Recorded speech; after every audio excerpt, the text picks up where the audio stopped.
Hi, I'm Mary Allison, a 15-year 100-ton captain. Yes, I know, I could have gotten my 200-ton and I didn't realize it.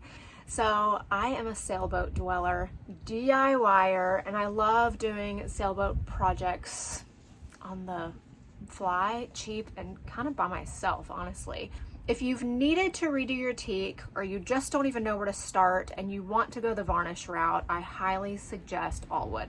Where we live is like so humid, super hot in the summer, and then super chilly in the winter, and I don't really have a way to cover my boat.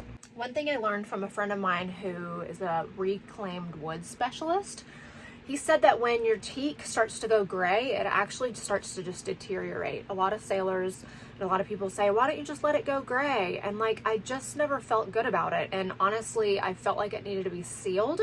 I don't really like the gray look. And what my favorite look is right after it's sanded. And it's just that gorgeous light color wood, even though like I'm a dark wood color fan. I was always intimidated by varnishes. Varnish just seemed like something over my head and I felt like I wasn't going to be able to do it right, but it's actually one of the easiest projects, especially if you just maintain it. J3890 is the clear gloss that you're going to need, and then the T0201 is the brushing reducer.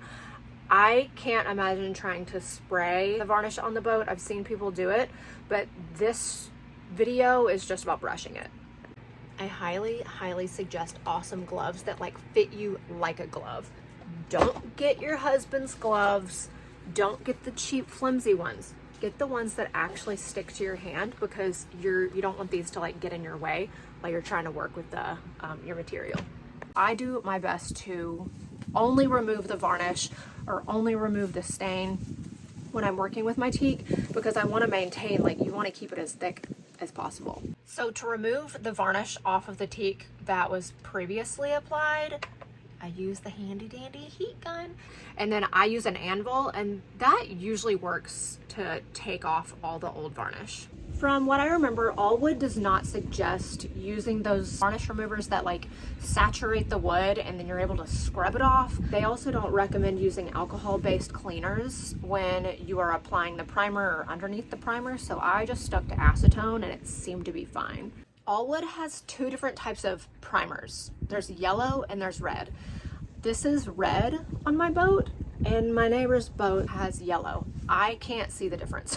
I just used red on mine and it looks fine. So when you start off, let's say you've removed all of your varnish. After you use your anvil and your heat gun, you're gonna get no finer than 120 grit to get any imperfections out of your teak, any old varnish that's left over, and then you want to go through and fill any of the voids. I didn't do that to all of them. If you have any type of, I don't know, like that's where like a screw, the the plug for the screw came out, my varnish filled it, but if you have a larger hole, then I suggest getting a little bit of epoxy with some hardener, and then any of the sawdust from when you were sanding, kind of gather it together and put it in a tiny little cup and add a little bit of epoxy, mix it up until it's basically like wood grain almost, and then you can fill it and insert any of the cracks or any of the imperfections in your wood and let that cure, and then you can go ahead and keep on going. So let's say your teak is all pretty and clean and you've sanded it with 120 grit. You're going to want to either blow wipe it if you have any air. I use my Dyson vacuum a lot. The one thing you don't want to do is just scrub it and wash it with water. Wipe down with acetone, not alcohol, I don't know. I just used a bar towel, but what I did was with one hand I had the bar towel that was wet with acetone, and my other hand I had a dry one, and I would go behind it, and that just gets up any of the extra dust. So after you're done doing that, you're going to want a tack rag just to make sure it's all off. I know taping can be one of those annoying tasks, but it's totally worth it when you're using this varnish, because you're not gonna have to take as much time making sure each brush stroke is precise because you're gonna have taped. I use 3M's Blue. It's the 1-inch tape.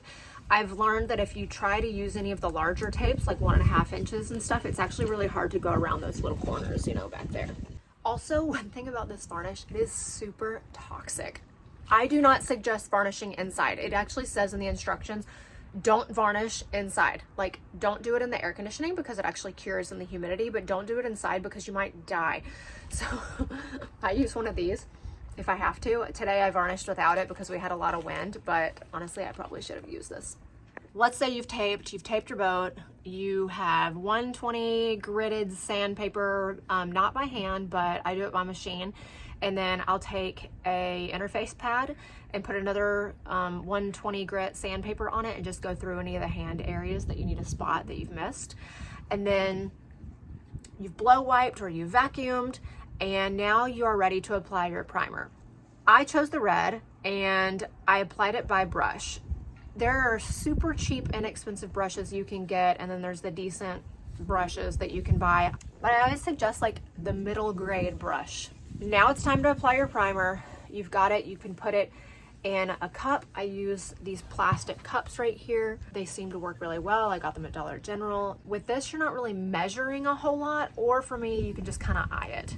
So you're gonna wanna brush your primer on. I always start, you know, when there's no moisture in the air, the wind isn't crazy, but thankfully with this primer, it's not really sticky, but it cures pretty fast. So you apply the primer with a brush, and then you can wipe it up with lint-free rags. It's not really gonna matter if you have any strands of hair or like, you know, dust or anything in the primer, because you're gonna wanna sand the primer once it's dry. I did 2 coats of the primer when I was applying it. It cured super fast, and I really wasn't even wiping off much because it was just soaking up in my teak, and it looked really pretty and it did look even. After that, you can use 280 to 320 grit sandpaper, and you don't want to sand through your primer. And then after either vacuuming, blow wiping, and wiping down with acetone and then a tack rag, you're gonna be able to use your clear gloss and start varnishing.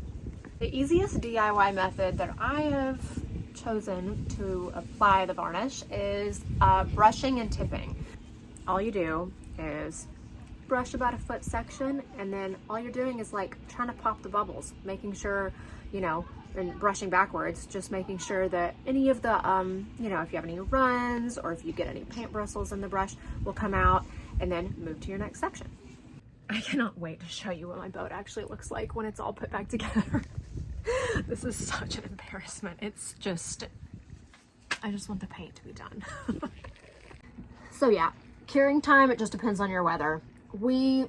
It's honestly like this light breeze right now. I'm taking this opportunity because there's not a lot of dust in the yard right now. Nobody's working. Go ahead, dip it in. I give it a little smush. Sometimes you brush, and if a bristle comes out, I just place it on the side of my cup instead of trying to put it on something else, because it's just like prevents a further drippage, if that's a word. This is the tipping part. You just lightly brush over what you just laid, and it just removes any of the block. You know, you're still gonna have some dust, still gonna have some bubbles. You can't really prevent it. But then your second layer, you kind of overlap. You go over the edges and lightly tip it back. So ideally, you want to apply at least 2 coats a day, but sometimes that can be hard. You're gonna have to get started in the morning and hopefully it'll cure. I suggest around 14 coats. That's honestly where I'm trying to get to. The more coats, the better. And it's gonna be a lot easier to maintain for years and years rather than just letting it deteriorate over time. One thing I've learned after using a lot of different kinds of varnishes is, first of all, AwlWood it's super thick. And that's why you see those yachts and those really pretty wood boats with that super thick, it almost looks like glass or a mirror on their teak, probably because they use AwlWood. I caulk the edges, and I think it looks so pretty when I use a white caulk, but one thing I didn't do last time, see the seam right here? I actually didn't know what to do with the seam, so I just varnished over it, and then I started realizing that it was all starting to lift. And so my neighbor Terry had a good suggestion, and it's to basically tape a tiny little road along the seam, and then I'm gonna fill it in with a brown caulk, and that way you know, any air that's trapped under there, or just because there is a seam under there and it's an old boat, is going to be sealed down.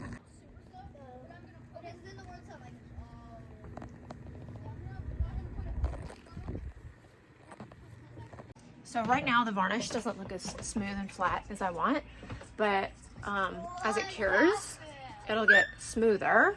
And then tomorrow I'm gonna come back and by hand smooth it down with 400 or 600 grit, depending on what I think I'm gonna need.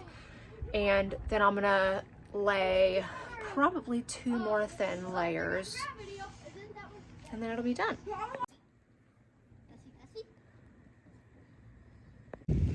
It's a little bright. I just got back to the boat. This is the next day, and look how pretty it looks. I hope it looks as pretty and shiny on camera. I can't really see it. It's smoothed out a ton. Everybody's back from their Christmas and New Year's break, but it was a perfect day yesterday to lay some varnish. There's no dust that I can tell actually in the wood. It's just laying on top right now. If you can hear me over the welding they're doing over there on that terrifying looking barge, I'm going to show you just what I'm doing. I've got 600 grit right here, and this is what it looks like. You got the super shiny pretty, and then I just go over it by hand. It'll just bring out any of the imperfections, like, you know, my Teak's 40 years old. And then do what I did yesterday, blow it off and or vacuum it, and then I'm gonna wipe it up with some and you know what, you're using acetone to clean the Teak. It's hit or miss after you've laid layers. I don't really like it. It almost makes it gummy. But I'm just gonna lightly just wipe up all the dust, and then I'm gonna thin some varnish, and then I'm gonna lay it.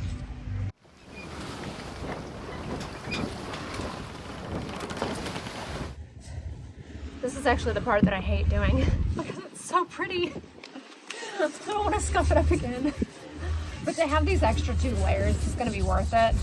And I mean, you can see there's little bubbles or a little bit of dust that got on here yesterday. A bird, freaking, they love the top of my mast.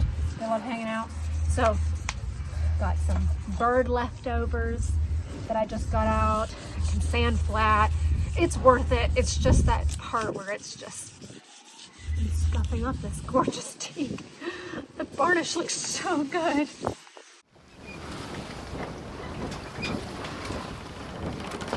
I love being out here. I love working on the boat. I love listening to everybody listen to their music and wondering what projects everybody's doing. As much as I love being on the water more, but look at this view. I just get to go explore and talk to people, and I feel like I'm in my element, you know? It's coming along. So see these runs right here with the little woo and the little S's? This is gonna help get those out. Cool, okay, I just needed 1 600 grit sandpaper. So when I measure, if I'm measuring to paint, if I'm measuring, usually I use the measuring cup that has like the 1 to 1, 1 to 2, 1 to 3 ratios. I get those at BMG. But for this, I've already primed. I've already added primer to the first few coats of my clear gloss. I measured that. Off the top of my head, I can't remember exactly the measurements for that. I feel like it's around 10 to 20%. And then with some reducer. But right now, just for this top coat, it says up to 10% reducer, but I'm gonna add just a little bit more because it's chilly outside or it's windy. Yesterday, I noticed it cured pretty fast. And it tends to go on a little sticky, like you almost have to do it really thick, which is actually what you want with this kind of varnish because it makes it look so pretty. But I want that thin layer that's just gonna fill in all the little crevices and stuff that aren't as smooth as I like.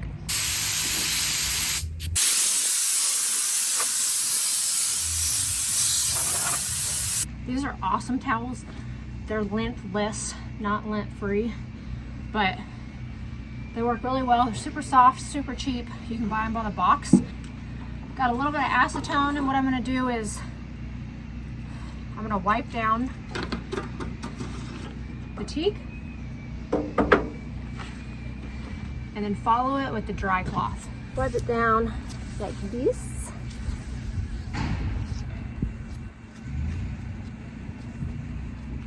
and then I'm gonna just go behind it. And you can tell it's sticky. I don't like that. So we're just gonna do this quick.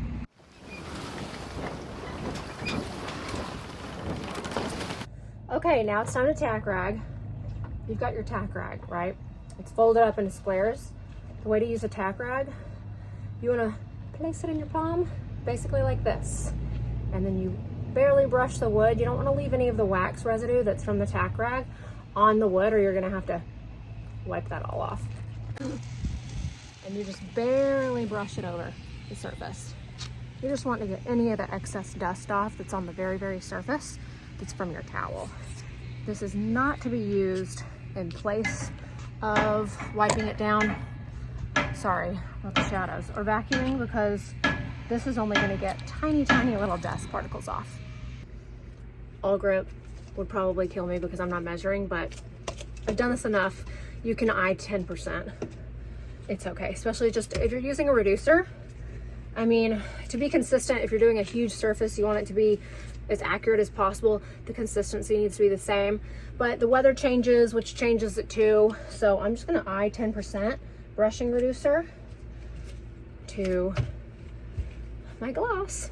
Okay, one more fact. You're not supposed to pour out of here into your cup. You're supposed to have a strainer. Those little white cup, the V cup things with the little strainer at the bottom, well, guess what? I'm out and I'm getting this done. It's gonna be fine. It'll look gorgeous. This is when you want to put your mask on. Hold your breath. Poison is written on the cap for a reason. Oh my gosh, I just got so lucky. I thought I was out of brushes. So it depends on what I'm doing, but I've got these crappy brushes and all they do is shed all over the place. These are decent. These are the ones I showed you yesterday. They're fine. You just don't want to buy the super cheap one that sheds everywhere. Okay, let's see how it lays.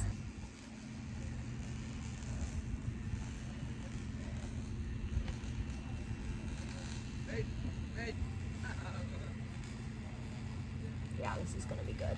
It's gonna be great. I hope y'all can see this. This is just turning out gorgeous. Oh, it gives it this mirror finish. I'm not speaking for everybody, but like, if you've got your wood taken care of on your boat, especially because so many boats these days aren't made with tons of teak, it just stands out. Like, people love to admire boats with wood. I mean, you can take a 40-year-old boat with this gorgeous teak, who's probably been through how many named storms in her life? Probably freaking 60, 80. And then take the time to varnish, do a paint job, honestly just clean, you know? And she just looks freaking, it's like she's timeless. When you get out there and you're on your boat and you're doing stuff on your own and you're having your quiet time and reflecting on life, this is worth every moment. It's worth every dollar spent on supplies. I mean, this is living the dream right here. I mean, you can't beat this.